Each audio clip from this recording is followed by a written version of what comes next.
Hi welcome back to YouTube channel Mahakali ಕೈ ರುಚಿಗೆ ಸ್ವಾಗತ. ನಾನು ಪ್ರೇಮ.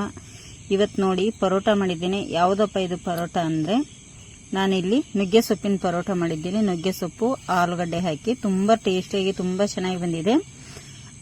ಇದನ್ನು ಚಟ್ನಿ ಕಾಯಿ ಚಟ್ನಿ ಒಟ್ಟಿಗೆ ತಿನ್ಬೋದು, ಹಾಗೇನು ತಿನ್ಬೋದು. ಹೇಗೆ ಅಂಥೇಳಿ ನೋಡೋಣ ಬನ್ನಿ.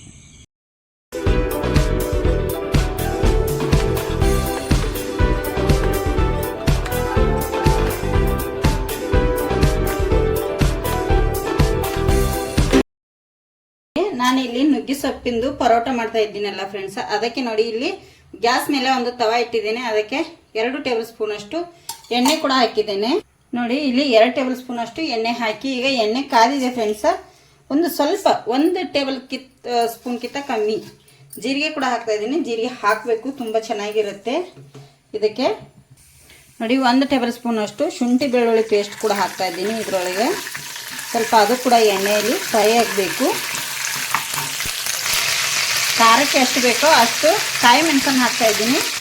ನೋಡಿ ಇಲ್ಲಿ ಈಗ ಕಾಯಿ ಮೆಣಸು ಕೂಡ ಎಣ್ಣೆಯಲ್ಲಿ ಫ್ರೈ ಆಗಿದೆ. ಇದಕ್ಕೆ ಈಗ ಸ್ವಲ್ಪ ನಾನಿಲ್ಲಿ ಅರಿಶಿನ ಹುಡಿ ಕೂಡ ಹಾಕ್ತಾ ಇದ್ದೀನಿ. ಅರಿಶಿನ ಹುಡಿ ಕಲರ್ ಚೆನ್ನಾಗಿ ಬರುತ್ತೆ ಅಂಥೇಳಿ, ಮತ್ತು ನುಗ್ಗೆ ಸೊಪ್ಪು ಅಷ್ಟೇ ಆರೋಗ್ಯಕ್ಕೂ ಒಳ್ಳೆಯದು. ನೋಡಿ ಈಗ ಇದಕ್ಕೆ ನುಗ್ಗೆ ಸೊಪ್ಪನ್ನು ಮಿಕ್ಸ್ ಮಾಡ್ತೇನೆ. ನೋಡಿ ನುಗ್ಗೆ ಸೊಪ್ಪು ಕೂಡ ನಮಗೆ ಎಷ್ಟು ಬೇಕೋ ಅಷ್ಟು ನುಗ್ಗೆ ಸೊಪ್ಪನ್ನು ನಾವಿಲ್ಲಿ ಹಾಕಿ ಮಿಕ್ಸ್ ಮಾಡ್ಕೋಬೇಕಾಗುತ್ತೆ. ನೋಡಿ ಇದನ್ನು ನಾನೀಗ ಚೆನ್ನಾಗಿ ಇದರೊಟ್ಟಿಗೆ ಮಿಕ್ಸ್ ಮಾಡ್ತೇನೆ. ಈಗ ಹೊಂದ್ಕೊಳ್ಳೋ ಹಾಗೆ ನೋಡಿ ಇದೆಲ್ಲವನ್ನು ಈಗ ಇದರಲ್ಲಿ ಫ್ರೈ ಆಗಬೇಕು. ಎಣ್ಣೆಯಲ್ಲಿ ನೀರೆಲ್ಲ ಹಾಕ್ಲಿಕ್ಕೆ ಹೋಗಬೇಡಿ.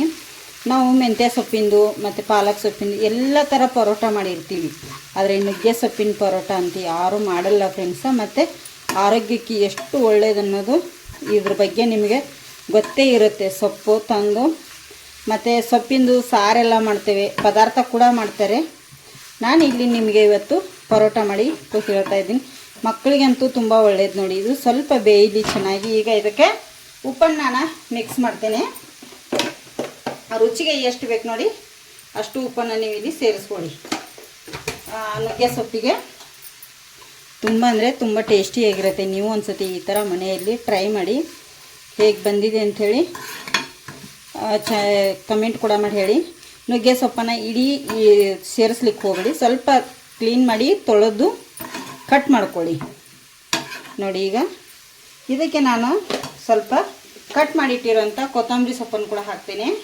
ನೀವು ಕೊತ್ತಂಬರಿ ಸೊಪ್ಪು ಇಲ್ಲ ಅಂದರೂ ಸ್ವಲ್ಪ ಕರಿಬೇವು ಸೊಪ್ಪನ್ನು ಸೇರಿಸ್ಕೊಳ್ಳಿ, ಇದರೊಟ್ಟಿಗೆ ಚೆನ್ನಾಗಿರುತ್ತೆ. ನಾನಿಲ್ಲಿ ಕೊತ್ತಂಬರಿ ಸೊಪ್ಪು ಹಾಕಿದ್ದೇನೆ. ಯಾವುದಿರುತ್ತೋ ಅದನ್ನು ಹಾಕ್ಕೊಳ್ಳಿ, ಚೆನ್ನಾಗಿರುತ್ತೆ, ಟೇಸ್ಟಿಯಾಗಿರುತ್ತೆ. ತುಂಬ ಆರೋಗ್ಯಕ್ಕೂ ಅಷ್ಟೇ ಒಳ್ಳೆಯದು. ಸ್ವಲ್ಪ ಇದು ಚೆನ್ನಾಗಿ ಸೊಪ್ಪು ಗಟ್ಟಿ ಇರೋದ್ರಿಂದ ಸ್ವಲ್ಪ ಇದನ್ನು ನಾವು ಬೇಯಿಸ್ಕೋಬೇಕು. ತುಂಬ ಎಳೆ ಸೊಪ್ಪು ತೊಗೊಂಡ್ಬಿಟ್ರೆ ಟೇಸ್ಟು ಅಷ್ಟು ಚೆನ್ನಾಗಿ ಬರಲ್ಲ. ನುಗ್ಗೆ ಸೊಪ್ಪಿಂದು ಸ್ವಲ್ಪ ಬೆಳೆದಿರೋವಂಥದ್ದು ತೊಗೊಂಡ್ಬಿಟ್ರೆ ಚೆನ್ನಾಗಿ ಇರುತ್ತೆ. 1-2 ನಿಮಿಷ ಇದನ್ನು ನಾನು ಹೀಗೆ ಫ್ರೈ ಮಾಡ್ಕೋತೇನೆ. ನೋಡಿ ಈಗ 1-2 ನಿಮಿಷ ಆದಮೇಲೆ ಯಾವ ಥರ ಬಂದಿದೆ. ಈಗ ಇದನ್ನು ಗ್ಯಾಸ್ ಆಫ್ ಮಾಡಿ ನಾನು ಫುಲ್ಲು ತಣ್ಣಗಾಗಲಿಕ್ಕೆ ಬಿಟ್ಟುಬಿಡ್ತೀನಿ. 1-5 ನಿಮಿಷ ಆದರೂ ಫುಲ್ ಕೈಯಲ್ಲಿ ಹಿಡಿಲಿಕ್ಕೆ ಮುಟ್ಲಿಕ್ಕೆ ಬರುವಷ್ಟು ಅಷ್ಟಾಗೋರಿಗೆ ಬಿಡ್ತೇನೆ ಫ್ರೆಂಡ್ಸ್. ಅಷ್ಟರಲ್ಲಿ ನಾನು ಗೋಧಿ ಹಿಟ್ಟನ್ನು ರೆಡಿ ಮಾಡ್ಕೋತೇನೆ ಪರೋಟಕ್ಕೆ.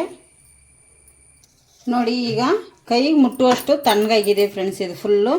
ಇದಕ್ಕೆ ನಾವು ಬೇಯಿಸಿ ಪುಡಿ ಮಾಡಿಟ್ಟಿರುವಂಥ ಆಲೂಗಡ್ಡೆ, 1 ಆಲೂಗಡ್ಡೆ ದೊಡ್ಡದು ಬೇಯಿಸಿ ಈ ಥರ ನಾನು ಪುಡಿ ಮಾಡಿ ಇಟ್ಟಿದ್ದೇನೆ. ಅದನ್ನು ಕೂಡ ಇದಕ್ಕೆ ಹಾಕ್ತಾ ಇದ್ದೀನಿ. ನೋಡಿ ಇದರದ್ದೆಲ್ಲ ಸ್ಪೂನ್ದು ನಾನೀಗ ತಗೊಂಡ್ಬಿಡ್ತೀನಿ. ಈಗ ಇದನ್ನು ನಾವು ಕೈಯಿಂದನೇ ಮಿಕ್ಸ್ ಮಾಡ್ಕೋಬೇಕು. ಇದ್ರೊಳಗಡೆ ಎಲ್ಲ ಆಲೂಗಡ್ಡೆ ನುಗ್ಗೆ ಸೊಪ್ಪು ಮಿಕ್ಸ್ ಆಗಬೇಕು ಫ್ರೆಂಡ್ಸ್, ಎಲ್ಲ ಚೆನ್ನಾಗಿದು. ನೋಡಿ ನಾನು ಎಲ್ಲವನ್ನು ಈ ಥರ ಮಿಕ್ಸ್ ಮಾಡಿದ್ದೀನಿ. ನುಗ್ಗೆ ಸೊಪ್ಪು ಆಲೂಗಡ್ಡೆ ಎಲ್ಲ ಒಂದು ಥರ ನಾವು ಮಿಕ್ಸ್ ಮಾಡಬೇಕು. ಅದಕ್ಕೆ ಇದು ಸೊಪ್ಪು ನಾವು ರೆಡಿ ಮಾಡಿದಾಗ ಆರಬೇಕು ಅಂತ ಹೇಳಿದ್ದು ಫ್ರೆಂಡ್ಸ. ಈಗ ನಮಗೆ ಪರೋಟ ಮಾಡಲಿಕ್ಕೆ ಎಷ್ಟು ಉಂಡೆ ಬೇಕು ನೋಡಿ ಅಷ್ಟು ನಾವು ಉಂಡೆ ಕಟ್ಕೋಬೇಕಾಗತ್ತೆ. ನೋಡಿ ನಾನು ಇಷ್ಟಿಟ್ಟು ಉಂಡೆ ಕಟ್ಟಿ ಎಲ್ಲ ಇಟ್ಕೊಂಡ್ಬಿಡ್ತೇನೆ ಫ್ರೆಂಡ್ಸ. ಒಂದೇ ಸತಿಗೆ, ಅಂದರೆ ನಾವು ಪರೋಟ ಮಾಡುವಾಗ ಉಂಡೆ ಕಟ್ಲಿಕ್ಕೆ ಹೋದರೆ ನಮಗೆ ಕೈಗೆಲ್ಲ ಅಂಟತ್ತೆ ಅನ್ನೋದಕ್ಕೋಸ್ಕರ ಈಗ ಇದೇ ಥರನೇ ಎಲ್ಲ ಉಂಡೆ ಕಟ್ಟಿ ರೆಡಿ ಮಾಡಿಡ್ತೇನೆ. ನೋಡಿ ಉಂಡೆ ಕಟ್ಟಿ ರೆಡಿ ಮಾಡಿ ಇಟ್ಟಿದ್ದೇನೆ ಫ್ರೆಂಡ್ಸ. ಇಲ್ಲಿ ಗೋಧಿ ಹಿಟ್ಟು ನಾವು ಚಪಾತಿ ಯಾವ ಥರ ಹಾಕ್ತೀವಿ ನೋಡಿ ಅದೇ ಗೋಧಿ ಹಿಟ್ಟಿದನ್ನು ಇದು ನಾನು ಇದರಲ್ಲಿ ಮೈದಾ ಹಿಟ್ಟಾಗಲಿ ಏನೂ ಮಿಕ್ಸ್ ಮಾಡಿಲ್ಲ, ಅದಕ್ಕೆ ಇದನ್ನು ನಾನು ತೋರಿಸಿಲ್ಲ ಫ್ರೆಂಡ್ಸ.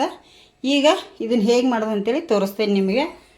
ನಾನಿಲ್ಲಿ ಸ್ವಲ್ಪ ಕೈಗೆ ಈ ಥರ ಎಣ್ಣೆ ಸವರ್ಕೋತೀನಿ. ನಮಗೆ ಹಿಟ್ಟು ಎಷ್ಟು ಬೇಕು ನೋಡಿಕೊಂಡು ನಾವಿಲ್ಲಿ ಪರೋಟನ ರೆಡಿ ಮಾಡಬೇಕಾಗತ್ತೆ ಫ್ರೆಂಡ್ಸ. ನೋಡಿ ಇಲ್ಲಿ ಈ ಥರ ಮಾಡ್ಕೊಂಡು ನಾವಿಲ್ಲಿ ಇದ್ರೊಳಗಡೆ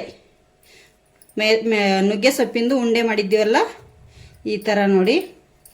ಇಲ್ಲಾಂದರೆ ತೀಡ್ಬಿಟ್ಟು ಸಹ ನೀವು ಮಾಡ್ಕೋಬೋದು, ನಿಮಗೆ ಹೇಗೆ ಅನುಕೂಲ ಆಗುತ್ತೋ ಆ ಥರ ಮಾಡ್ಕೊಳ್ಳಿ. ಮಕ್ಕಳಿಗೆ ಈ ಥರ ಪರೋಟ ಮಾಡಿಕೊಟ್ರೆ ತುಂಬ ಇಷ್ಟಪಡ್ತಾರೆ.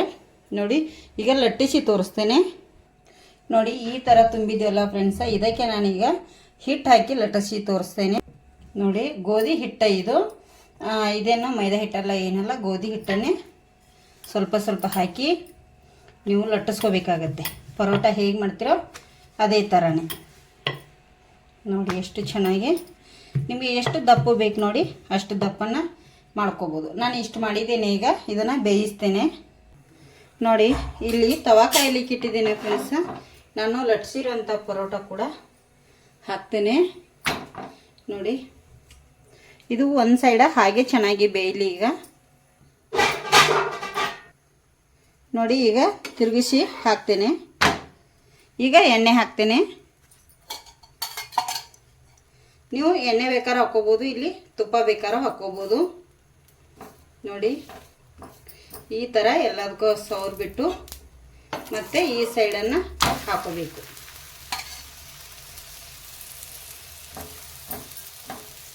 ನೋಡಿ ಎರಡು ಸೈಡಿಗ ನಾವು ಚೆನ್ನಾಗಿ ಇದನ್ನು ಬೇಯಿಸ್ಕೋಬೇಕಾಗತ್ತೆ. ಎರಡು ಸೈಡು ಈ ಥರ ನಾವು ತೆಗೆದುಬಿಟ್ಟು ತಿರುಗಿಸಿ ಬೇಯಿಸ್ಕೋಬೇಕಾಗತ್ತೆ ಚೆನ್ನಾಗಿ.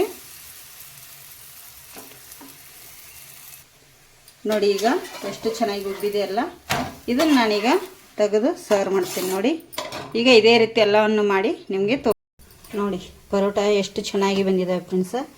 ತುಂಬ ಸಖತ್ತಾಗಿ ಟೇಸ್ಟಿ ಅಷ್ಟೇ ಚೆನ್ನಾಗಿದ್ದಾವೆ, ಅಷ್ಟೇ ಸ್ಮೂತಾಗಿ ಬಂದಿದ್ದಾವೆ. ನೀವು ಒಂದು ಸತಿ ಮನೇಲಿ ಟ್ರೈ ಮಾಡಿ, ಆರೋಗ್ಯಕ್ಕೆ ಅಷ್ಟೇ ಒಳ್ಳೆಯದು. ನೋಡಿ ಸೊಪ್ಪು ಎಷ್ಟು ಚೆನ್ನಾಗಿದೆ. ನೀವು ಒಂದು ಸತಿ ಮನೇಲಿ ಟ್ರೈ ಮಾಡಿ ಹೇಗೆ ಬಂದಿದೆ ಅಂತೇಳಿ ಕಮೆಂಟ್ ಕೂಡ ಮಾಡಿ ಹೇಳಿ. ಹೊಸಬ್ರು ನಮ್ಮ ಚಾನಲ್ ನೋಡ್ತಾ ಇದ್ರೆ ಪ್ಲೀಸ್ ಸಬ್ಸ್ಕ್ರೈಬ್ ಮಾಡ್ಕೊಂಡು ನೋಡಿ.